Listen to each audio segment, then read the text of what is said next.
समाज के अंदर सुधार करनी है, अगर अपने समाज के अंदर अगर तुम्हें बदलाव लाना है तो मोहम्मद रसूलुल्लाह के तरीके को फॉलो करना पड़ेगा। नबी अकरम की बात तुम्हें माननी पड़ेगी। सिर्फ ला इलाहा इल्लल्लाह कहने से कोई मुसलमान नहीं होता है। ला इलाहा इल्लल्लाह मोहम्मदुर रसूलुल्लाह कह देने से कोई जन्नत में नहीं जाएगा, बल्कि ला इलाहा इल्लल्लाह के ऊपर अमल करना पड़ेगा। मोहम्मदुर रसूलुल्लाह को रसूल मानना पड़ेगा। ला इलाहा इल्लल्लाह के माना तो ये है कि अल्लाह के अलावा कोई पूजा योग नहीं है, अल्लाह के अलावा कोई इज्जत और जिल्लत का मालिक नहीं है, अल्लाह के अलावा कोई मौत का मालिक नहीं है, कोई जिंदगी का मालिक नहीं है। आज देखिए अमीर शरीयत हजरत मोहम्मद वली रहमानी साहब का इंतकाल हो गया।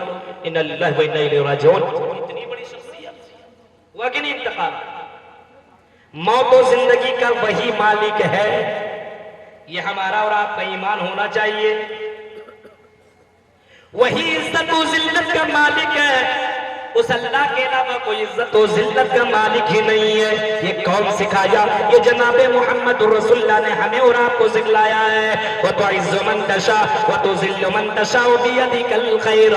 कुरान तो कहता है इज्जत और जिल्लत का मालिक वही है। अल्लाहुम्मा ला मानिय लिमा अतैत व ला मुअतिय लिमा मनाता व ला यनफउ जल जद मिनकल जद। इमाम कायनात ने फरमाया अल्लाहुम्मा ला मानिय लिमा अतैत, अल्लाह जिसे दे दे उसे कोई मना नहीं कर सकता है, कोई छीन नहीं सकता है। जिसे अमीर बनाए दुनिया की ताकत सारी ताकतें मिलकर के उसको गरीब बनाना चाहे तो गरीब भी नहीं बना सकती है। अल्लाहुम्मा ला मानिय लिमा अतैत व ला मुअतिय लिमा मनाता, अल्लाह जिसे मना कर दे दुनिया की कोई ताकत उसे दे नहीं सकती है। अल्लाह जिसे फकीर बना दे दुनिया की सारी ताकतें मिलकर के उसको अमीर बनाना चाहे तो अमीर भी नहीं बना सकती। सुनो, वला मानिय लिमा मनाता वला जल जद मिनकल जद। इज्जत और जिल्लत उसी रब के हाथ में। ये हमारा और आपका अकीदा होना चाहिए। मेरे प्यारे साथियों, ये इतना बड़ा ईमान होना चाहिए। ये ईमान हो जाएगा तो दुकान बंद करके जरूर मस्जिद में जाएगा। आज क्यों नहीं जाता है? अरे दुकान में हम नहीं रहेंगे तो अभी ग्राहक आएगा तो मेरी बिक्री कैसी होगी, कैसे कमाऊंगा? अल्लाह ने तेरी तकदीर में लिख दिया जितना उतना ही तू कमाएगा, उतना ही। रिज्क का मालिक अल्लाह है, रज़्ज़ाक़ है, और रिज्क के चक्कर में रज़्ज़ाक़ को तुमने भुला बैठा है, रिज्क के चक्कर में। तो नबी ने फरमाया उस अल्लाह तबारक व तआला की कदर करो, उस अल्लाह ताला से डरते रहो। और अल्लाह ने भी फरमाया मेरे बंदो मुझसे डरो, मुझ ही से डरो।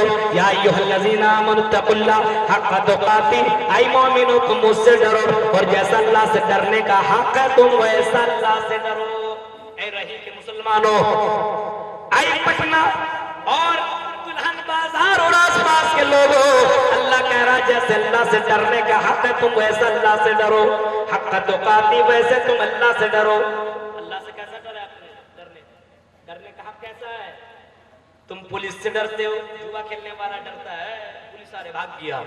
शराब पीने वाला, वो नीतीश की पुलिस आ रही है, यहाँ तो गवर्नमेंट बंद किया हुआ, शराब नहीं पी सकते हैं, पुलिस आने वाली, खबर लग गई, भाग गया। इमाम को देखा सिगरेट पीता हुआ, ओ इमाम साहब आ रहे, सिगरेट पी लेंगे तो खुतबा में बयान कर देगा, भाग गया, छिप गया। बाप को देखा तो बुराई कर रहा था, रुक गया।